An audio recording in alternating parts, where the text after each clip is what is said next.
Chanukah Sameach.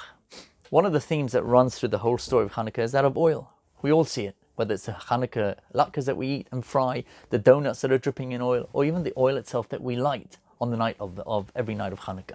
The question is why?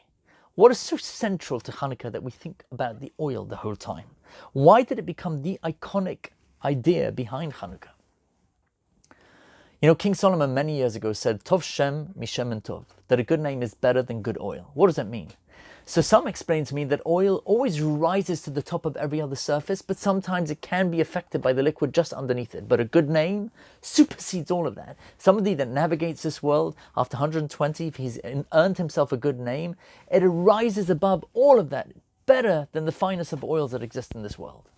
And that poignant wisdom began a little bit of research this week into what is it about this oil. And I saw that Rabbi Bleich and many others really deal with it this way.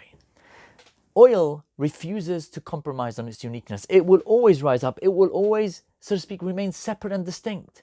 It maintains its own identity. It doesn't assimilate, which is why it deserved to be central to the whole story of Hanukkah. Because the victory of the Maccabees over the Assyrian Greek Empire wasn't just a war.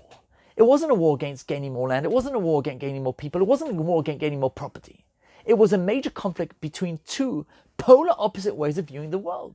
The Greeks pushed this idea of hedonism, that really it's all about beauty, it's all about infatuation with the body, it's all about sports. For them, this was life itself. The Greeks worshipped the holiness of beauty, whereas the Jewish people want to teach the world the beauty of Kedusha, the beauty of holiness. These two ideals really defined the war of the Maccabees. And Josephus at the time, one of the great historians, tells us that there were, unfortunately, many Jews that were seduced by this Greek ideology and abandoned their heritage. They chose the temporary rewards of the body over the eternal blessings of the spirit and of the soul. They were called Hellenists. They assimilated, and we have not heard from them since.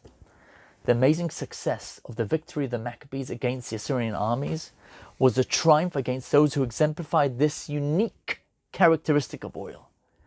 Here you had a small group of Jews, untrained warriors, who refused to assimilate and instead chose to remain steadfast to the mission of the Jewish people to bring moral vision and clarity to the entire world. And I think that is what makes the Hanukkah story so relevant to our day and age more than ever before. If you want grim reading, have a look at the Pew Survey that came out in 2013.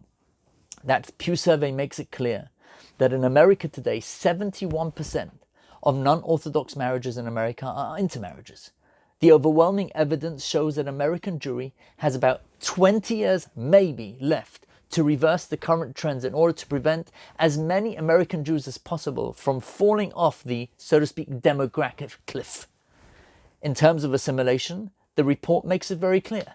62% of American Jews report that being Jewish is primarily a matter of ancestry and maybe culture. And over 20% of American Jews describe themselves as having no religion at all. That, my friends, was 7 years ago. And figures around the world in different countries, they really do differ. But what is clear, though, is that after more than 2,000 years, the spirits of the Maccabees seems to be losing the battle to prevent Jews from assimilating into secular culture and to secular ideology. Now, don't get me wrong, sports are wonderful. They're wonderful for health reasons, they're wonderful for entertainment, but they stop being admirable and great when they start to consumerize, as they do for so many across the world. When they become the mere end unto themselves, we adopt foreign values, we adopt assimilation, and we begin to assimilate. And if we think that really assimilation doesn't really affect us, Rabbi Bleich suggests that maybe this year on Hanukkah, think about this. That assimilation takes on many different forms.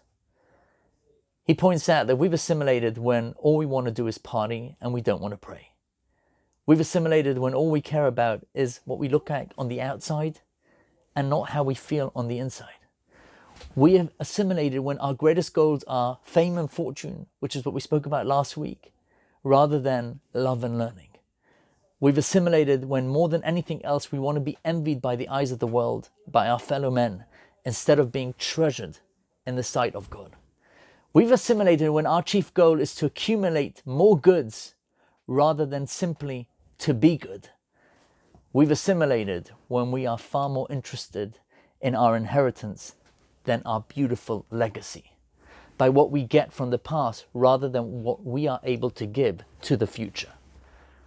Friends, our incredible tradition teaches us to revere, to honor, to glorify the beauty of holiness, the beauty of Kedusha.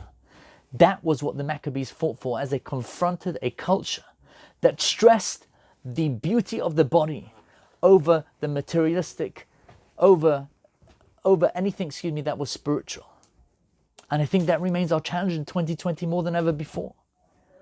So for the next 8 days, as we light the menorah and we see the oil, whether it's the oil of the lights that you're lighting, or if you light with candles, the donuts that you eat that drip down on your face, and the frying of the latkes and the smell of the oil, whatever it may be, let's think about the Hanukkah story that we dare not assimilate. That every single night in the Jewish world, across the world, for the next 8 days, every single night we will have greater light in our homes.